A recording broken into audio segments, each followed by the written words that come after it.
Hello everyone, how are you all? And I welcome you back on Finance Buddies. How are you guys doing?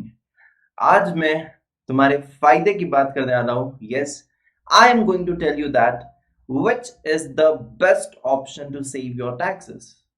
Now, many of you have this question that whether I should invest in ELSS fund, that is mutual fund, tax saving mutual fund, or whether I should go for PPF.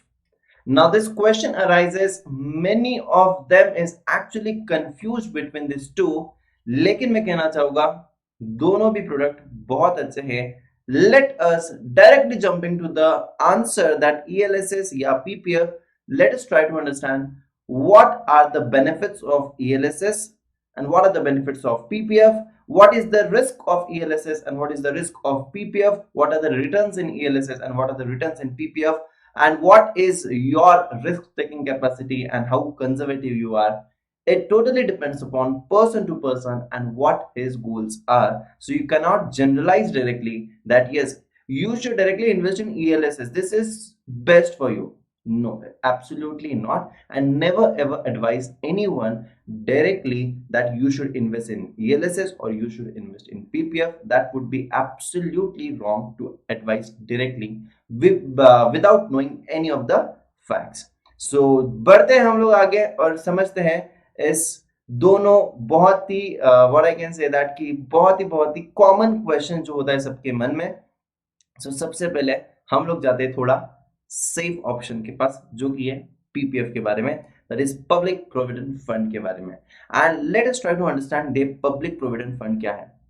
I would say that public provident fund absolutely an amazing savings feature over here because यार यहाँ पर कोई मुझे risk है ही नहीं.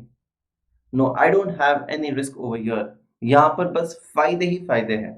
But सिर्फ एक बहुत बड़ा जो डिसएडवांटेज जो हमें लगता है, एक्चुअली वो भी डिसएडवांटेज नहीं हो सकता है, लेकिन yes the very big concern that many of them have is पहला ही पॉइंट टेन्योर जो है ना, इसका टेन्योर 15 years का लॉक इन पीरियड होता है. यहाँ पर 15 years का lock in period.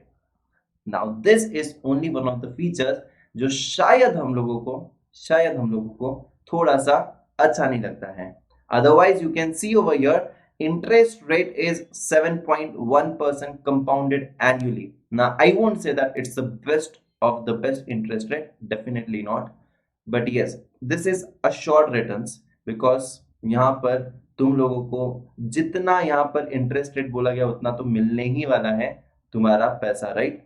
And this interest rate fluctuate at times, but ऐसा नहीं कि बहुत ज्यादा फ्लक्चुएट होता है. Now it has come to 7.1. Earlier it was something 2.8.2 or 8.5 around something like that. So the interest rate over here is 7.1, which is compounded annually. The risk over here is very low. As I've already said, it is backed by the government. So यहाँ पर कोई risk का सवाल ही नहीं आता है, ठीक है. मिनिमम इन्वेस्टमेंट साल में कितना करना होगा? क्या ऐसा है कि मुझे हर साल जितना मैंने पैसा डाला है उतना हमेशा हर साल डालना ही पड़ेगा? Nothing like that. जितना तुम्हें डालना है उतना तुम पैसा डाल सकते हो. Minimum 500 rupees and maximum 1.5 lakhs annually. 1.5 lakhs annually. Withdrawal कर सकते क्या? No, you're having the lock in period, so you can't withdraw your money, but it is allowed after 6 years, that too only up to 50% of the balance, right? Only up to 50% of the balance. Then whether the loan facility is available over here, yes, absolutely. So loan facility is also available, but it is available between third to sixth year. And tax benefits क्या हमें इसके मिलते हैं? Absolutely. यहाँ पर ये वाला feature बहुत ही अमेजिंग है, दैट इज द कंट्रीब्यूशन. जो हमें इंटरेस्ट मिल रहा है, जो मैच्योरिटी अमाउंट मिलेगी, उस पर हमें कोई भी टैक्स भरने की जरूरत नहीं है. And this is one of the very good features of the PPF जो हम लोगों को बहुत पसंद आता है, सब लोगों को बहुत पसंद आता है. And then we have premature exit option. Yes, it is allowed, but there are many conditions. तुम्हें वो इंटरेस्ट उतना नहीं मिलेगा and something like that, right? So I would say that premature exit के बारे में सोचना भी नहीं है. और मेरे हिसाब से जिसको प्योरली इन्वेस्टिंग करना है विदाउट एनी रिस्क, पैसे को कंपाउंड होने देना है, और जितना पैसा मुझे लगने ही नहीं वाला, ऐसे सोचना है कि यार ये ना पैसा मैं मेरे लड़का लड़की मतलब मैं अगले पीढ़ी के लिए पैसा रखने वाला हूँ, 15-20 years, जो मुझे एक बहुत बड़ा लमसम खर्चा लगने वाला है, तब के लिए तुम ये पैसा सोच लो. But this I would say that this is absolutely super super super duper amazing saving option, tax saving option, जहां पर पैसा तुम्हारा रिस्क फ्री है, ऐसे हम कह सकते हैं. The only one option is tenure का है. तो tenure is very very high. तो सर यहाँ पर कुछ इंटरेस्ट रेट कुछ ज्यादा वगैरह नहीं मिलता है क्या? नहीं, यहाँ पर ज्यादा नहीं होता है. इतना समझ लो, तुम्हें 7 to 8% के बीच में मिलने वाला है, मतलब 8.5 के अराउंड. सो 7 to 8.5 के बीच में तुम्हें इंटरेस्ट रहेगा, वो भी in very bad situation. This interest rate has been reduced. ये जब कोविड आया था तब ये रिड्यूस हुआ था. अदरवाइज इसके पहले कुछ 8 point something, it was 2 or 5 something like that. So yes, this is absolutely very amazing. तो चलो, ये तो हुई पीपीएफ की बात. अभी हम लोग बात करते हैं ईएलएसएस की. Now what is this? What is this? ये जो टैक्स सेविंग म्यूचुअल फंड्स होते हैं ना, यहाँ पर हम लोग अगर इन्वेस्ट करते हैं तो this are directly link to equity. Stock market में ही ये पैसा जा रहा है. सो यहाँ पर शॉर्ट टर्म फ्लक्चुएशंस होने वाले हैं. यहाँ पर रिटर्न कितना मिलेगा, वो नहीं पता है. बट हाँ, रिटर्न थोड़ा सा फ्लक्चुएटिंग हमेशा रहेगा, because it is directly related to equity. और ये जो पैसा होता है वो इक्विटी में ही लगता है तुम्हारा, that is stock market. So suppose if I have invested the money in 2020 जनवरी 2020, और मेरा पैसा अगर मैं देखूंगा यहाँ पर, तो यार ये कंटिन्यूअसली नीचे जाएगा, बिकॉज मार्केट बहुत ही नीचे गया था राइट 2020 में. बट बाद में ये रिकवर भी हो गया, क्योंकि 2020 का second half market recovered absolutely in a great way. क्या रैली दिया था मार्केट ने इन 2020, अमेजिंग अमेजिंग रैली दिया था मार्केट ने. So what I am trying to tell you over here is, sir यहाँ पे लॉक इन कितना होता है? लॉक इन यहाँ पर होता है सिर्फ 3 साल का. Are you kidding me? वहां पर सर 15 साल और यहाँ पर only 3 years. Yes, you heard that right. यहाँ पर सिर्फ और सिर्फ 3 साल का लॉक इन होता है. But yes, you can't withdraw your money over here. यहाँ पर भी तुम्हें टैक्स बेनिफिट मिलता है एटीसी के अंडर. 1,50,000 तक के तुम एटीसी में तुम्हारा क्लेम कर सकते हो amount, if you are investing in ELSS fund. And वहां पर भी तुम लोग क्लेम कर सकते हो एटीसी में in the tax savings right. So तुम दोनों को यहाँ पर बेनिफिट्स तो मिल रहे हैं, ईएलएसएस को भी और वहां पर भी. सर यहाँ पर परसेंटेज कितना बनता है?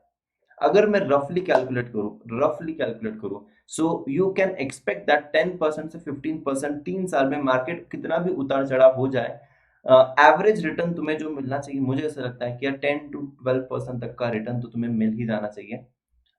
चाहे किसी साल में ज्यादा मिले, किसी साल में कम मिले, किसी साल में ज्यादा मिले, तो सब कुछ एवरेज अगर मैं करता हूँ तो फिर भी तुम लोगों को 10 to 15% के अंदर रिटर्न मिलना चाहिए. But it is not guaranteed return. कई बार ऐसा होता है ना कि तुम्हारा टाइमिंग इतना गलत होता है कि जब तुमने पैसा डाला तब मार्केट का पूरा डाउनफॉल ही चल रहा था, तो उस केस में सिर्फ नीचे जा सकता है. But again in long term अगर तुम 3 साल में तुम्हारा पैसा नीचे भी है, तो यार तुम लोग इसे होल्ड कर सकते हो. तुम लोग इसको निकालो ही मत पैसा, एंड जब मार्केट ऊपर जाएगा तुम निकाल सकते हो. So even that can be done in this. So what is the best option then? So यार 3 साल है, 3 साल का चलो मार्केट और 2 साल नहीं भी अच्छा हुआ तो 5 साल, तो 5 साल बाद तो मैं मेरा पैसा निकाल ही सकता हूँ. और मुझे नहीं लगता है कि इतना भी कोई खराब फंड रहेगा कि तुम्हारा पैसा नेगेटिव ही रहेगा 5 साल में. चलो 5 साल नहीं, 7 साल के बाद तो तुम्हें इसमें से कुछ ना कुछ तो प्रॉफिट मिलेगा. So definitely even this is very good option. And जो भी एग्रेसिव इन्वेस्टर्स है, जो अपने पोर्टफोलियो में थोड़ी वोलेटिलिटी को बर्दाश्त कर सकते हैं, सो यार definitely you can go for this ELSS scheme, जहां पर you can, if you are fortunate enough, if the market is really doing very good, if the fund manager is doing really very good, then you can get 20% return as well. So this is really very good for the aggressive investors. और जिसको दिमाग ही नहीं लगाना है, जिसको volatility नहीं देखनी है, जिसको कुछ नहीं सोचना है, जिसको अश्योर्ड रिटर्न चाहिए, यार तुम लोग तो पीपीएफ में तो इन्वेस्ट कर ही सकते हो. And what I generally suggest is हम लोगों को पैसा पीपीएफ में भी हमेशा रखना चाहिए, हम लोगों को पैसा ईएलएसएस में भी हमेशा रखना चाहिए, क्योंकि मेरा कुछ पैसा सेफ होगा, जहां पर मेरी स्टेबिलिटी रहेगी, फिक्स्ड इनकम मुझे मिलता रहेगा. थोड़ी बहुत तो रिस्क यार दुनिया में सबको लेनी ही चाहिए, और हमारी लाइफ का कुछ भरोसा नहीं है, तो यार ये ईएलएसएस क्या है, ठीक है. यहाँ पर भी हम लोग थोड़ा सा उतार चढ़ाव तो सह लेंगे यार, थोड़ा सा सह लेंगे. एंड अगर मुझे यहाँ पर 20-30% रिटर्न अगर गलती से मिल जाता है, 10-20-30 right, Anything about 7.5, 7.1% is okay for me, because any which ways I was getting 7.1%, and anything about 7.1% is I'm absolutely okay for it, because वैसे भी मैं मेरा पूरा पैसा पीपीएफ में डालने वाला था 7.1 पर। अगर मुझे 7.1 से 10% भी मिलता है एनुअली तो भी I am really very happy, and you don't have to be greedy and you don't have to choose very aggressive fund that नहीं मुझे 30% वाला फंड चाहिए, 20% वाला चाहिए। नो यार, you can also select the stable, some stable fund in this, and definitely it is going to be super duper amazing. So I hope that हाँ यहाँ पर तुम्हें टैक्स बेनिफिट, यहाँ पर तुम्हें टैक्स बेनिफिट क्या क्या है वो भी मैं बता देता हूँ। जो टैक्स के बेनिफिट है यहाँ पर, अगर तुम्हें जो भी बेनिफिट होता है और वो अगर 1 लाख के ऊपर जाता है, 1 लाख अबव, तुम्हें जो भी बेनिफिट तुम्हें जाएगा, तुम्हारा जितना भी गेन होगा, यू हैव टू पे the capital gain taxes, and yes that would be taxable. But अगर मैं यहाँ पर देखूं तो यहाँ पर ऐसा कोई टैक्स नहीं था। यहाँ पर मुझे मैच्योरिटी पर टैक्स बेनिफिट मिल रहा था, मुझे यहाँ पर exemption था even on the maturity amount and even on the interest amount. So this was really very good, this was really very good. So ये कुछ differences है। I hope that तुम लोगों को इन दोनों के डिफरेंस पता चल गए होंगे। मैंने बहुत ही शॉर्ट में तुम लोगों को कुछ आसान भाषा में समझाने की कोशिश करी है, and now you can think that whether you are aggressive or whether you are conservative, and whichever suits your criteria you invest in that only. Please don't listen to any of your friends, any of your colleagues that नहीं यार तू ELSS ही कर, नहीं यार तू PPF ही कर। No, if you are an aggressive investor and you can see some short term volatility in your portfolio, go for ELSS, right? Go for ELSS. But if you don't, then you can choose PPF. So now you know all the pros and cons of this ELSS and PPF, so you can decide it for yourself. And if you like this video guys, definitely don't forget to like it and subscribe it and share to maximum of the people। और उन लोगों का भी tax बचाने की तुम थोड़ी तो कोशिश कर सकते हो by just sharing this link to your friend or a relative or any of them, right? जाने से पहले मैं एक और चीज कहना चाहूंगा, that is I will just take your 1 minute, ठीक है? मैं तुम्हें कहना चाहूंगा कि जिसने भी अभी तक सब्सक्राइब नहीं किया है, प्लीज इस फैमिली को थोड़ा सा और इंक्रीज करने की कोशिश करना।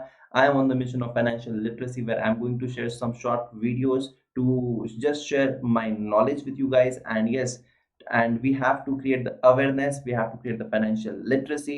So please you share this. देखना यहाँ पर बहुत ही अमेजिंग सेशंस होते हैं, बहुत ही अमेजिंग छोटे मोटे इंफॉर्मेटिव वीडियोस होते हैं। I am going to share something about the rich dad and poor dad, which is going to be really amazing. Then 50-30-20 rule, honest talks, that is, you can just watch this session, this is really amazing। And I am going to share you one very good thing with you, that is sure short profit, okay, the best indicator, and many more things over here। And before going, I would also like to tell you that if you want to take any of the subscriptions on an academy platform, you can definitely go there, subscribe and avail your plus subscription। You can apply the code DAGA10 is the code, and if you apply this code, you will definitely get maximum discount whatever is possible at that point of time। And so you can use this code, don't forget this code, that is DAGA10 is the code। CA foundation and intermediate का ये combo subscription है, और ये combo subscription के यहाँ पर details है, pricing details. You can go for it for 12 month subscription, for 24 month subscription, because it is a combo offer, दो levels है, तो long term subscription is anytime better for you, and it is costing you 15,750 only for 12 months, and 24 months के लिए it is costing you 18,900 only। So this is absolutely amazing, and you can also check it out over here, the iconic subscription in chartered accountancy, that is for foundation and intermediate। 12-month subscription is available to you at 38,295 and 58,095। And apart from this, you want to take any of the subscriptions on an academy, you can go there, you can apply this code, and you can avail your subscription। So I hope guys you really like the video। And also one more very interesting thing, that is I want to tell you, जो भी CA foundation के students हैं, I would like to tell you that 28th of February को ये combat Unacademy combat, this is a test, that is the scholarship test होने वाली है, जहां पर तुम लोगों को चांस है to win a scholarship from pool of 1 crore, ठीक है? So you can also get your Unacademy subscription absolutely free, you can enroll it for free, there is no prices for this।